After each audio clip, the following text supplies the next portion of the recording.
Hey Jack Squad, how's everybody doing? Hope all is well, and I hope you're making it happen for yourself. You got to make it happen for yourself. I still have t-shirts, always will.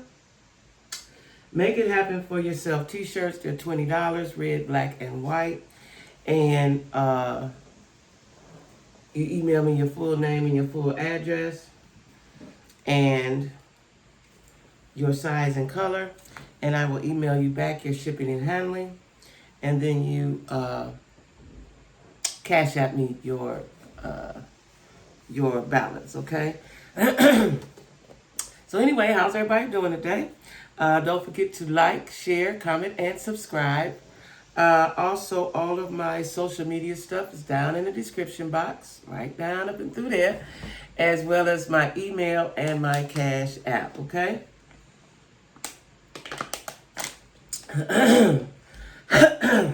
Excuse me, guys. But anyway, today I am going to have a dating story, and this is going to be part 3 of dating a narcissist, right? Now, just in case you all don't know, or you knew, I was with a narcissist for a little over 10 years. Now, did not know that he was a narcissist, just couldn't figure out what was wrong with him. I had come to the conclusion that he was a sociopath. Now, I do know now that narcissist is a mental disorder, and it is a sociopath is it can be defined. They can be defined as a sociopath, right? So today I'm going to be talking about the cycle. Remember I told you guys about the cycle? Now, I was very aware of this in our relationship. Didn't know what it was called. Didn't know what it was going on. What it was. And I compared it to a light switch. And I used to tell him, I'm not a light switch. You can't flip me up and flip me down. You know, it doesn't work like, life doesn't work like that, right? And so I always, what baffles me is, I think I'm pretty smart.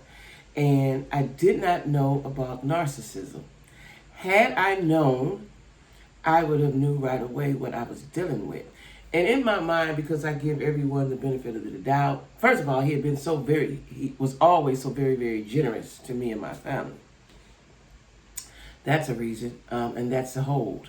But I've seen him do good things to other people. I've seen him take his shirt off his back, literally, and give it to someone, right? And I just thought there was some goodness deep down in there. And if he remains around me, it would rub off. That was the first maybe 5 years, maybe 6 that I thought that, right? Couldn't understand. We prayed together. But let me say this to you. He never led the prayer. He would just do what he thought I wanted to do at the moment, right? And so I just could not understand the cycle, right? Could not understand why it was so much. So let me explain what the people say, the narcissistic, and this is abuse. This is emotional abuse, guys, in case you didn't know. It is emotional abuse. And I know you may think someone as strong as me, how do you go through that, right? I initially didn't view it as abuse. Not initially, right? And it may have been a few years before I realized that's what it was, right? Because it's such a powerful cycle, that it leaves you. Well, let me just read it. Let me just read it. The narcissistic abuse cycle is a pattern of highs and lows in which the narcissist confuses their partner through manipulation and calculated behaviors, right? Let me repeat that. A pattern of highs and lows in which the narcissist confuses their partner through manipulation and calculated behaviors aimed at making their partner question themselves. Now listen, I went through all of that, right? And it may have took me 6 years before I realized it's not me, it's him, right? But in that time frame, I did question myself. As assertive and aggressive as I am, I did question myself because I was like, what is it? How can I be better? What did I do wrong? I went through all of that, right? Because I couldn't understand what it was you wanted and needed from me, right? Because he was not good, and I don't know about all narcissists, but he was not good with communication. He was good with going in his pocket, giving you whatever you needed or wanted. He was not good at communication. And when I look back on it, it started off that way. And that's the way it was, right? And even after we broke up, it was still money. I could ask for whatever I wanted, right? I got some more to say about that in another video. But, you know, it was, so I couldn't understand, like, somebody so nice, oh, he's so nice, could be so, for lack of a better word, demonic, right? Now, there was a period in the last years that I told him so. You know, I said, you're the devil. Like, I really believe that, right? Yeah, I really believe that that's what was going on with him, right?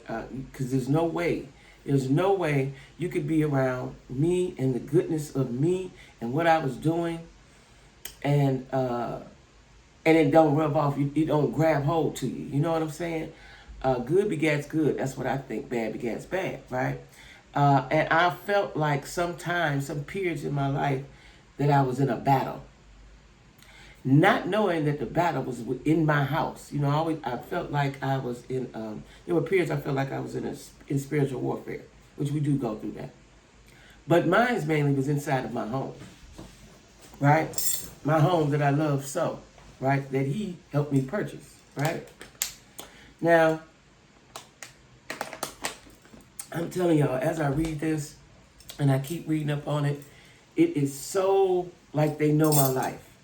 He was such textbook with this. What I don't understand is I don't know what he wanted. You know, so if you're manipulating, what is it that you want? Because I was giving him everything a man gets. Like, I didn't understand, what else do you want, right? I got to read that again.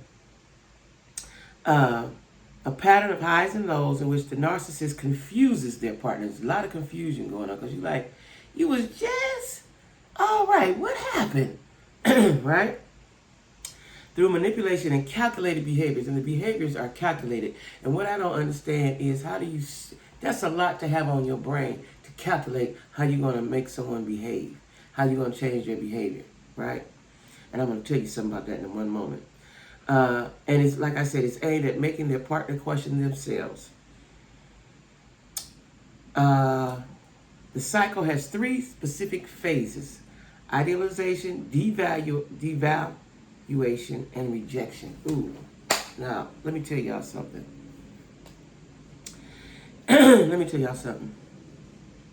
It would be so sudden. It wouldn't be nothing gradual. It would be sudden. It was just like a light switch, like I'm telling you, I was on and off, right? And he would set it up. This is the idealization. It's so wonderful. It's ideal. Everything's wonderful, great, grand, groovy, right? And then without notice, let me tell you, the devaluation, he never said, to try to devalue you. He never said, oh, you look good today. Oh, you look nice today. You know, but I can go outside and a little kid be like, you look nice, lady. You cute, lady. Or a man, or a friend, or a woman. Oh, I like what you have. Anybody. And when I tell y'all, it took me years to notice this. I didn't notice it, right? Because he was so overwhelming with things and money. I didn't notice it, right? That he was not complimenting me. He never complimented me. If I missed one, I'm sorry, but I don't believe he ever complimented me in all of those years. And he would say things like, I see you. That would be the extent of the compliment. I see you. Now, he did do that a lot of times. But he never said, babe, you look good, or you're so cute, or I like that outfit, or I love those shoes. Let me tell y'all something. He used to have a segment on a radio station, right? His friend was a DJ. And we would go. And I remember one time, I remember this like it was yesterday. We were walking into the building, right? And I'm trying to think that the person held the door. I want to say this time he walked ahead of me. I can't remember. But at any rate, there was another person going in with us. And he did have on some nice shoes. He had on some alligator loafers, right? They were nice. But I saw the person gave me eye contact. Matter of fact, he was ahead of me. That's why he didn't see this. And the person made eye contact with me and said, I like your shoes. And he said, thank you. Right? You know, he was always the attention seeker. So if someone said something, he just automatically thought it was him because he was an attention seeker. I forgot to tell you that part, right? So, and me, I don't require a lot of attention. Like the life how my life went from a childhood, I should be one of those people that always grasping for attention, but I'm just not. I'm the total opposite of that, right? So that would be one of the things he would try to do to devalue you. And I remember saying in later years that a lesser woman, he would have lowered their self-esteem because that was what his goal was. To lower. And I knew these things. The things that I'm reading, I knew that's what he was doing, but I didn't understand why. Not knowing he's a narcissist, that is why, right? He never, now this was inside the home or between us. When we went out anywhere, it was, initially it was, he was very happy to be with me and show me off. And I think for me, all through the years, that's what it was about. It was, I felt like what's the word I'm looking for? Like, I was there for him, his benefit. It was just for his benefit, right? To make him look good or whatever the reasoning was, right? And then the third cycle is rejection. I can tell y'all, and I won't go intense with it today, because a lot of this is going to be in the book. He will have a whole chapter, if not two, about the rejection. Now, I told you all in the last video, he told me from the beginning. See, he set the rules. Listen, y'all, I allowed him, took my position in his life as a woman, right? Something I had never done before. Because I am very aggressive, very assertive, and just do my thing, and I could just run right over somebody, I consciously did not do that with him. I was at a point in my life where I was evolving and changing and maturing when I met him. And the things I wanted to change, I was changing, right? So I said, this is a grown man. He was a little older than me. And I don't want to be that bugaboo. I don't want to get on his nerves. I don't want to demand anything. I'm just going to be more relaxed in how I treat and portray myself, right? I was changing. He caught me at a time in my life where I was changing for the better, right? So he got the best Jackie any man has ever had. So the rejection would be, okay, everything's fine, everything's wonderful. And I remember having a conversation, I'm going to be real honest with y'all, something I've never told anyone. I remember having a conversation with him. It was 90 days in. Remember I told y'all about the 90 days. It's about 90 days in. And we were at his house and getting dressed, whatever. And I said, I thought we were in a good place. I felt like we were in a good place because that's how he made me feel at this point, right? And I said, I don't know what we were talking about. And I asked him, I said, is there room for anyone to get in between us? And he looked at me and nodded his head. That right there, right then, I should have left him alone. I should have left him alone. I did not, because in 90 days' time, he had overwhelmed me so that I didn't want to let that go, right? So we went on. But that was in my head, and that was the turning point. I should have adjusted myself or left that alone, but I did not. Now, he would tell me in the beginning that, Jackie, this is another thing. He would say, you do more for me than I do for you. You just don't know. I didn't understand that, because how do I do more for you? You got all the money, you got all of this, you got all of that. How do I do more for you? Had no understanding. But that, again, was part of the manipulation, right? And so with the rejection, I remember, y'all, I'm going to go into details in my book. He would do things like this. I don't know if I told you guys this. We were at, this was mid of the relationship, maybe. Might have been 4-5 years in, right? And it was Christmas time. And he would always, like I told y'all before, Christmas, all the holidays, he bought all the everything, an abundance of it. We got enough of everything. And I think the reason why he was like that is because, this is another reason why I stayed with him so long, is that he come from a large family. I want to say it was 12 of them. There was double digits, I know that. 10, 11, 12, something like that, right? And he come from a large family. It might even been 13, somebody I know had there. But he had come from double digits, and he was right dab in the middle.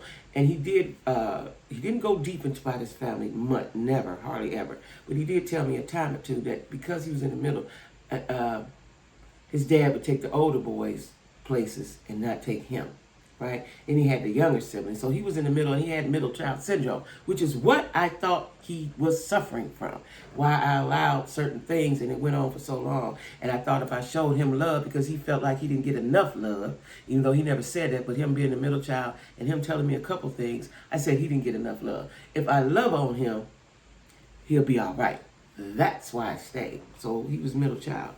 And he always felt like the protector because his sisters were young, and it was 3 sisters. One was older, she had passed.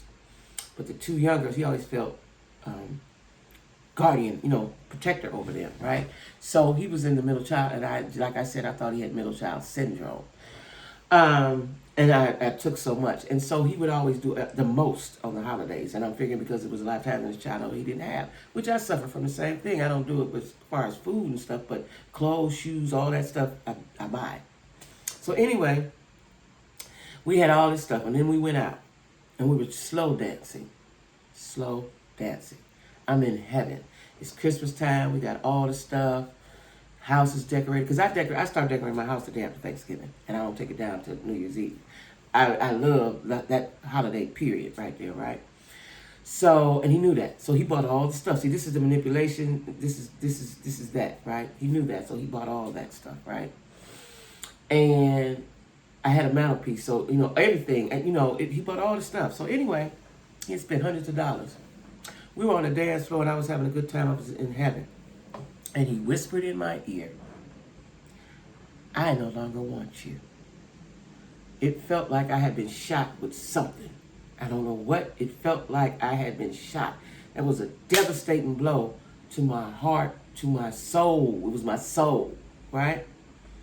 And and I got off the dance floor and ran outside. And this is the crazy part, didn't understand why. He wanted to keep dancing. We at the party, let's keep partying.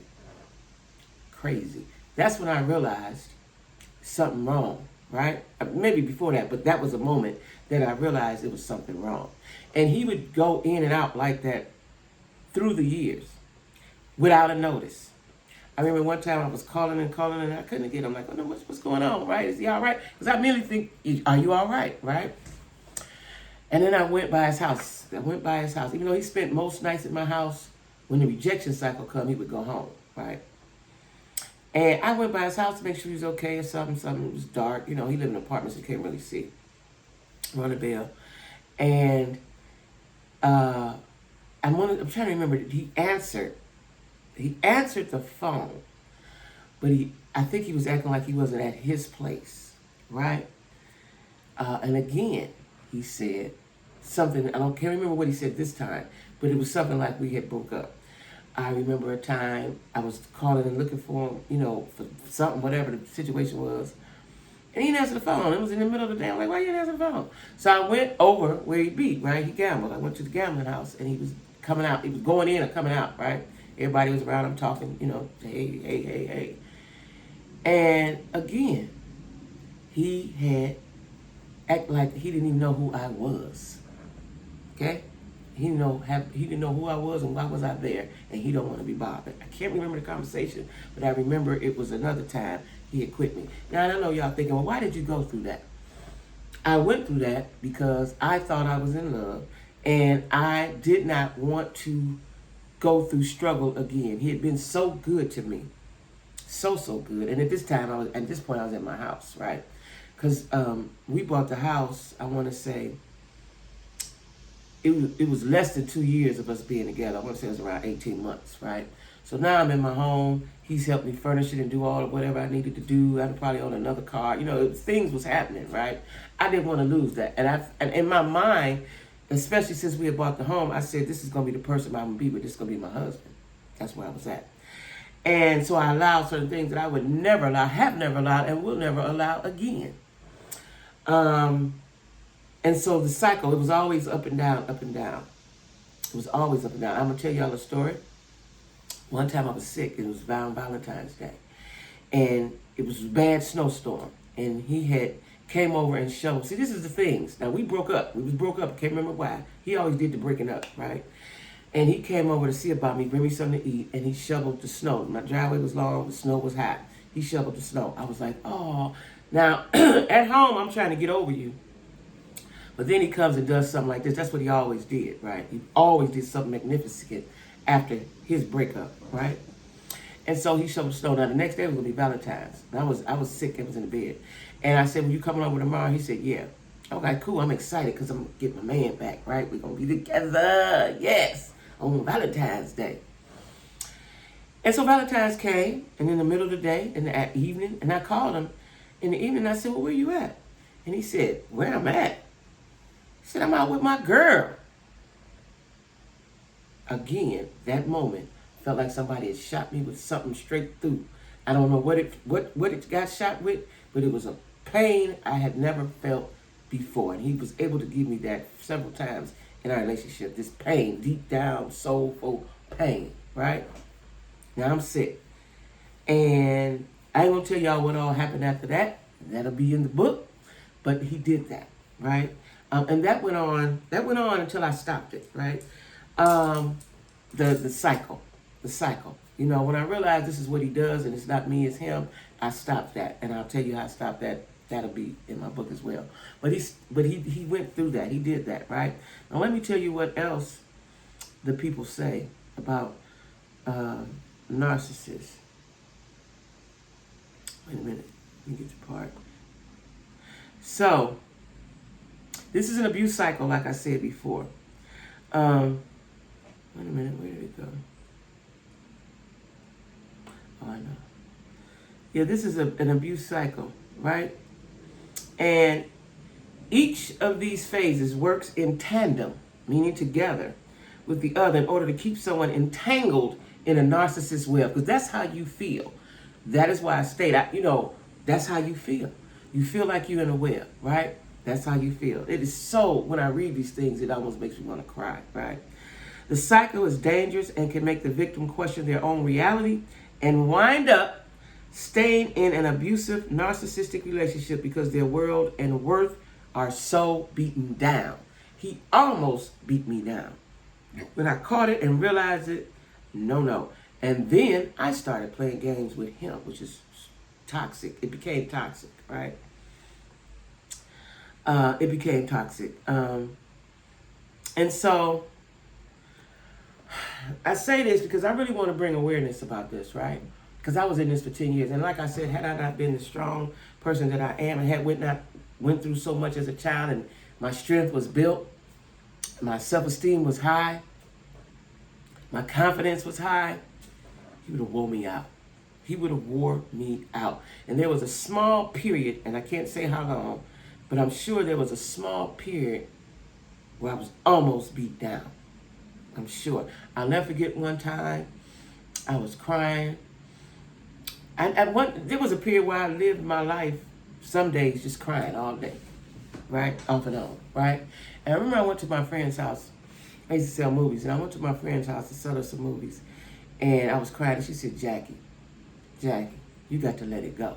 You know what I'm saying? And I was so confused. There was one time with the rejection, and so I was done with him. I don't know what year this was. I don't remember. I was done with him. I'm done. And just so happened my son was there. My youngest son was home from school or something, from college. And, he would call. I don't know if we had blocked there, but I wasn't answering the phone or either I had him blocked. Can't remember. And I was praying because his family would tell me things. Now, his family didn't know the depths of what was going on. They didn't know anything about what was going on. I loved his family, so I didn't really share that until we were done. And I was hang up, his sisters and his niece was like my age too, because her mother was the older sister, had passed. And I love them. I love them, right? And me and the niece would do stuff together. I love them. And he would, I lost my train of thought, but I'm telling y'all about the time that he left. Oh, and so I was still close with his family, right? And he had left one time, and I was not paying him any attention. And one of his sisters had said to me, not knowing what she was saying, that he had told her he wanted his baby back, right? He was having a conversation with his sister. So that little bit, and whatever else she said, I was like, well, maybe, because I felt like we wasn't over and out. This was the man for me.